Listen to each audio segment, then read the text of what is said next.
we're going to go to is Jess DeWahls. So Jess DeWahls is a very well-known artist in Britain who famously was cancelled, is very, very celebrated in Britain, and then actually said things about women being adult human females and didn't back down and got into all sorts of trouble. So we're really lucky to have you on, Jess. So this is Jess's website, and you can see what some of the fantastic work she does. How would you describe your work, Jess?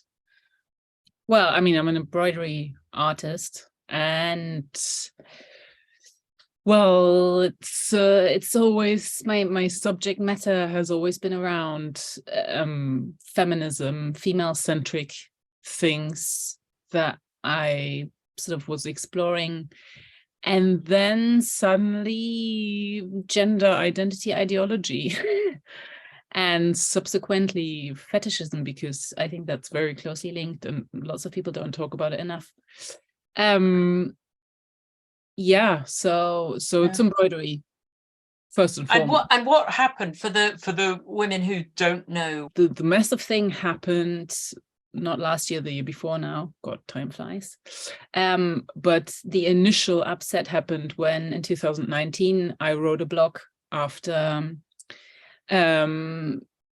noticing around me people starting to sound more and more dogmatic. I was, at the time, I still had like a little hair salon inside of Soho Theatre, and yeah, and the way that people were talking around me just started to sound a bit nuts, quite frankly. And because I've worked there for such a long time, I had the advantage of just having normal conversations with people without being, you know, labeled immediately, oh God, you bigot, you know, like, can you tell me what you mean? What do you mean this is transphobic? And then they were talking, and then it just sounded more and more nuts.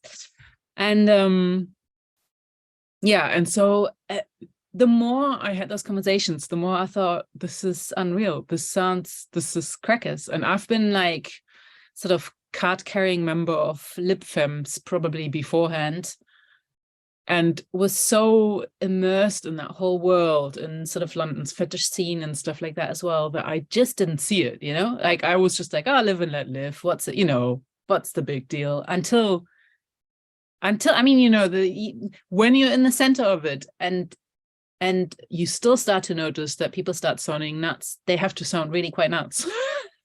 Yeah. And so the more I looked into that, the more I just fell down this rabbit hole of ideology and thought, oh my days, what the hell is going on? So wrote a blog, which initially was something like 7,500 words, which my husband edited, I think, 5 times. Great test for a relationship. Because he started so once you found out and you started thinking this is mad, you already probably had read a lot, and then you thought the way you're going to order your thoughts but also share them is this blog.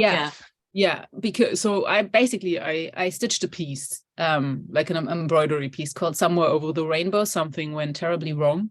And it was the first time, because usually I just sort of, I make my art, I put it out there, and then I tend to just leave it to the viewer, what they want to make of it. But this felt like something completely different. And I felt like my way of communicating what I feel about what's going on and stuff is my work. But that didn't feel enough. It felt so balloony, and people seemed to be so not aware that I felt like I need to write this. And also because the more I dug into it, the more I saw women who expressed exactly the same worries as I saw creeping up. And there's my blog. and so yeah, so I thought, I need to say something. I can't sit here, see them getting battered in public, because I'm quite outspoken anyways. And it just felt wrong. I just, you know, I didn't have a specific date for when it had to be ready, but like, yeah, like I said, the blog had to be edited 5 times, because when I started writing it, it was very angry, like really angry, because I just couldn't quite believe what I was finding, what I was unearthing, and it just was horrible. And then I came to that point and I published it, and it all went completely crazy in my small world at that point. And in the embroidery world, apparently I caused a transphobic rapture. Got disavowed from anybody who was basically scared to be associated with me in any way. There were very few voices at that point in 2019 who dared stick in their head about the, And was it that you were in maybe not the National Gallery, but you were in the shop that in the happened British 2 years Museum later. or something? Yeah, go on, carry on then. That happened 2 years later. But this was the initial thing that then led to, this was in 2019, which led to the public pressure on the theater getting so big that I had to leave. Because, it's a queer space, and to harbor a transphobe, etc., etc. So I had to leave, but then COVID happened.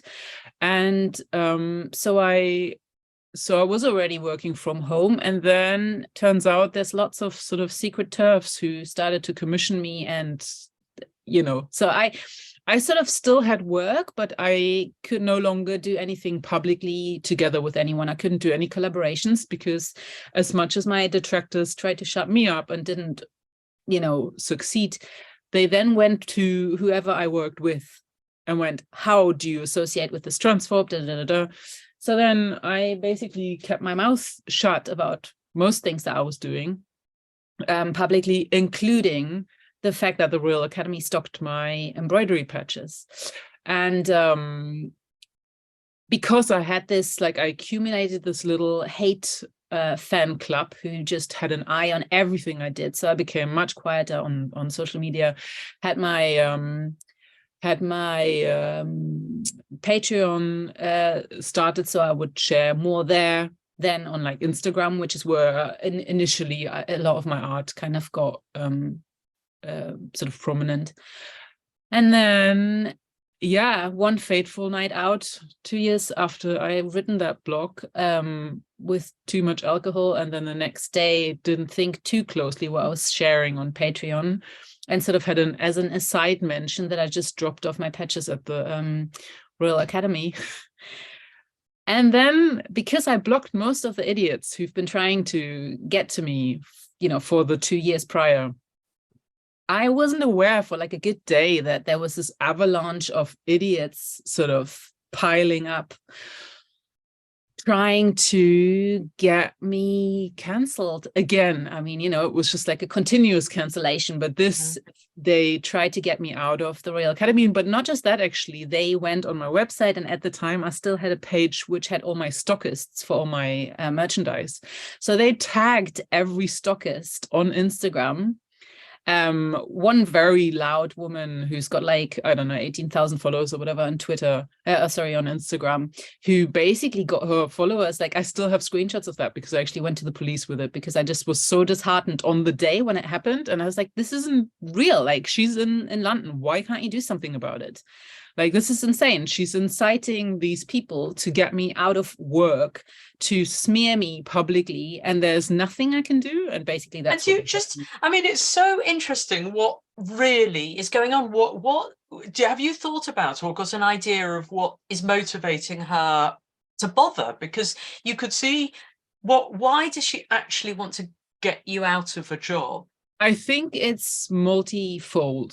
It depends on who it is. I find specifically when you look in the craft spaces, there's a lot of envious idiots out there who use this. It's like a tribal thing, They see someone who's successful with the thing that they're doing, and they somehow, think this is I guess it's this oh, if I heckle her, then I'll be known for that, With her specific, I don't know, maybe her husband to be is trans, who gives I honestly couldn't care, because until she kept just bothering me for 4 years in a row now,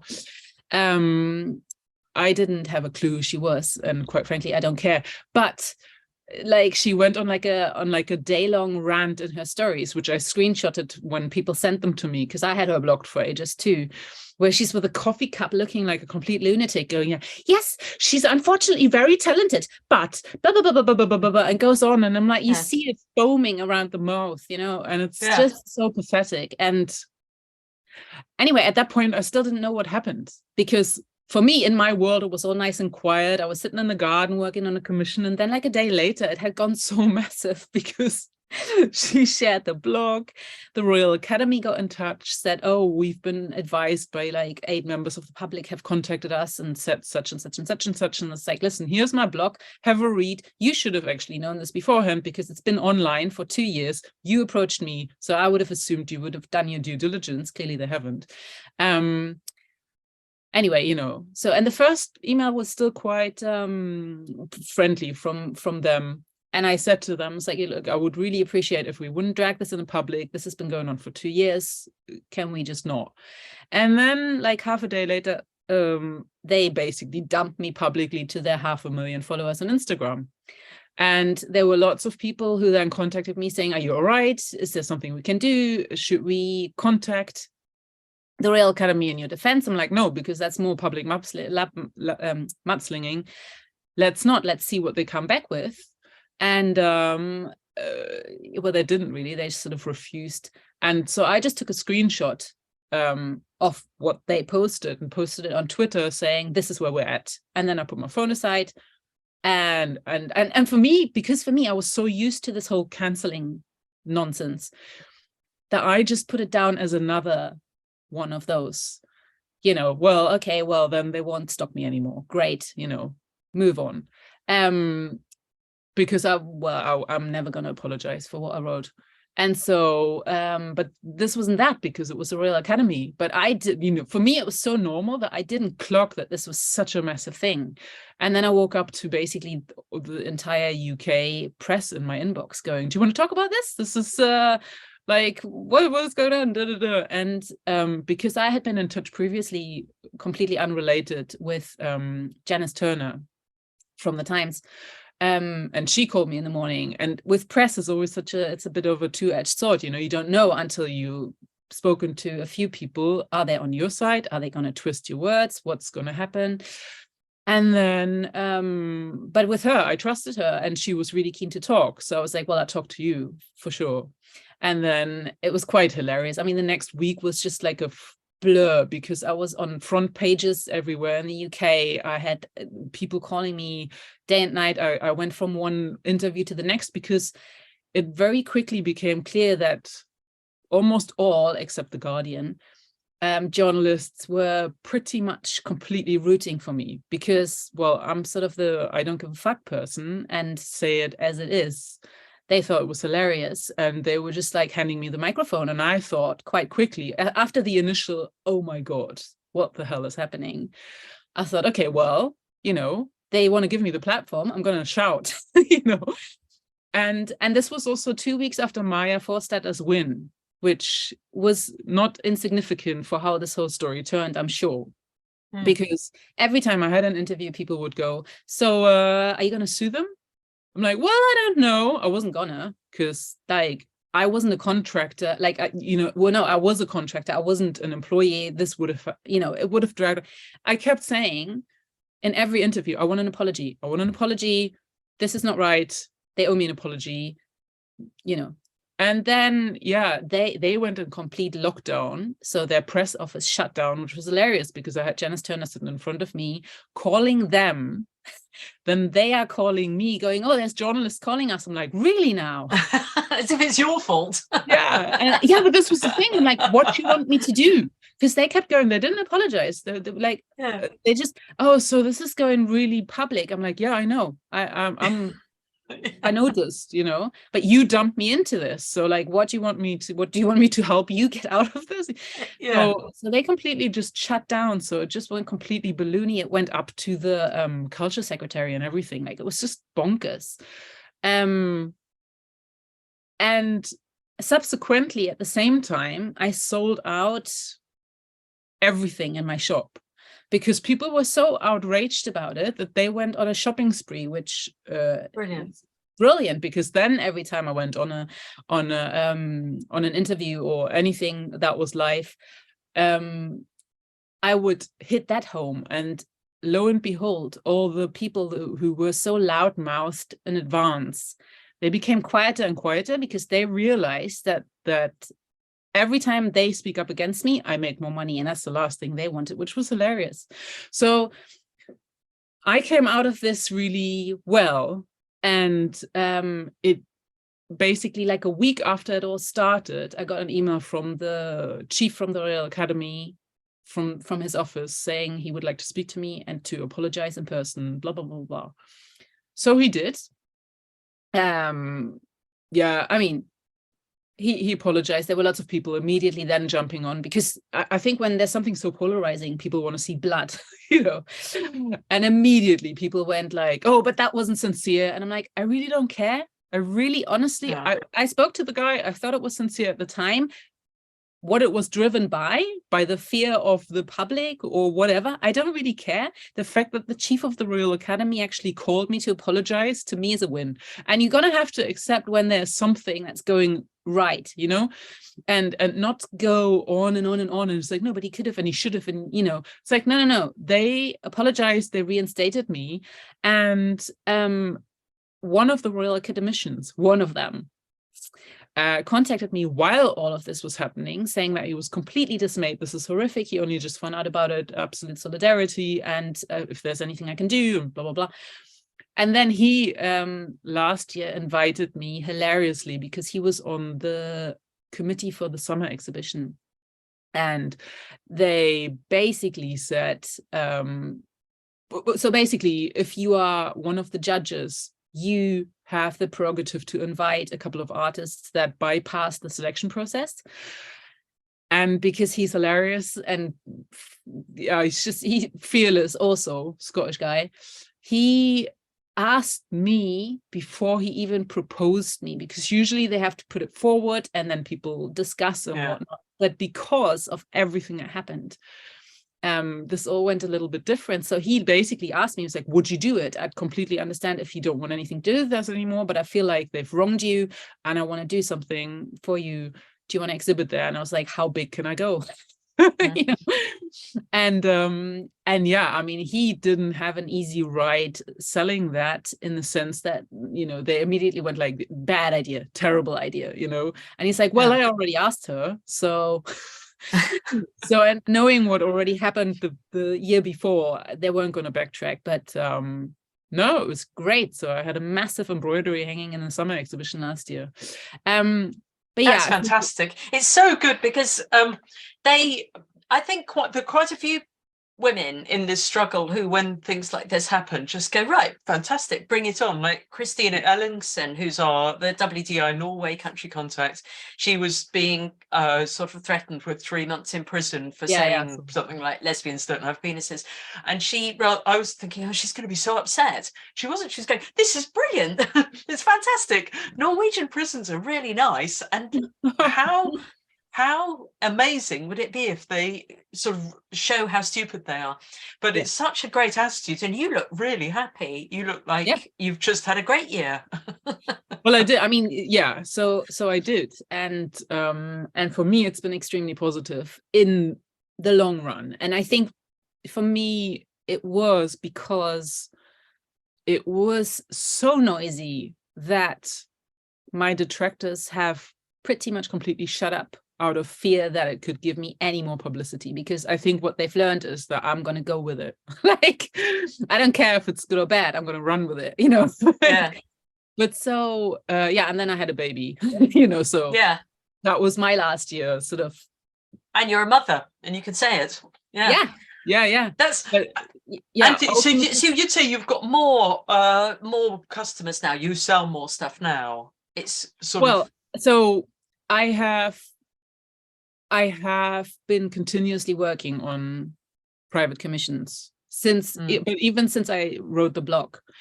And that's really fortunate, because I'm also in like a arty turfy group, and not everybody is as fortunate. In fact, a lot of the women there really struggle. And so, yeah, I'm just frustrated about it. I want to, like, a good friend passed away recently, and she was very passionate about female art in particular, and wanted to support female artists with some stuff she left behind that I'm going to sort of distribute. And it really made me think, like, that there should be something. I mean, I don't know how many of you have seen the Denise Fahmy crowdfunder who's suing the Arts Council now. Oh yes, yeah. which is super important. But it also, with my friend's passing, made me really think we should really, like J.K. Rowling started Byra's Place, there should be something like a female arts council. And I don't know yet how I'm going to do it because it sounds insane. But I feel like, somebody started an arts council, so somebody can start a female arts council, because I can, support myself. I get, usually once I'm done with a commission, the next one's already lined up. So I'm pretty much busy for the next year. And the one that I'm currently working on is probably gonna be very noisy once it's finished. So I don't have anything to worry about, but I feel like I'm very, very lucky, because there's a lot of other female artists whose voice gets completely shut down. And that's so wrong, because it makes the art just such a stale, place where you can't get anything. Like, I mean, it really annoys me. I mean, all the creative areas where men are allowed to express all their perversions or whatever, or all that, like those guys that one who dresses as a woman and is on TV the whole time and does art, and that's all very celebrated. Whereas when we express our truth in our lives, which are sort of often much more political and often feminist, if that's shut down, and then often it is shut down by culture and grooming, and then they say, oh, she's not very creative, is she? Or it doesn't seem to be very authentic. She's not really authentic. You think, yeah, we're not authentic because you've just stopped us doing it. And the great thing with you is that you've managed to do it and just hold your ground and be authentic, and then even if other women are still struggling, at least you've done it, so it is a beacon of hope. And it also, hopefully, it will just move everything in that direction, that we can be authentically artists. I'm working on a solo show, hopefully in about a couple of years, which will have a lot of what's been going on immortalized in really, really big embroideries. And I think a lot of people will be really, really annoyed about it, but I'm sort of beyond the point of canceling, it feels like, because I've been very vocal about my views. I really don't care if people on Instagram like me. I really don't care. Like, the people that matter to me, they're in my life. And beyond that, it's just background noise. And so what is the point? And this was the thing that I kept asking myself before I published the blog, because I knew this wasn't gonna be quiet, because people knew me, so I knew this is gonna rattle many, many feathers. But I felt like there's zero point continuing to be an artist if I can't use my art to express those things, to work through those things. If I'm not allowed to do that because it might offend people, what is the point? Art should be allowed to offend. You don't have to like it. It should be allowed to, like, free expression in the art is so important. And being German, there's such a history of, not allowing certain things, and specifically like Hitler sort of related. It's literally prosecutable by law, certain things. And I don't agree with that, in the sense, like, as ideas, I think they should be pulled out in the open, should be discussed, and should be able to be ridiculed, because just by not allowing them, they don't go away. They go underground, they get stronger, and then we see shit happen, like what happened in New Zealand, and to me it's counterproductive to not allow these things, because you can't not allow people's thoughts. They will find each other, especially with the internet now, so they should be out in the open. People should discuss them and should, like, rightfully then shut people up,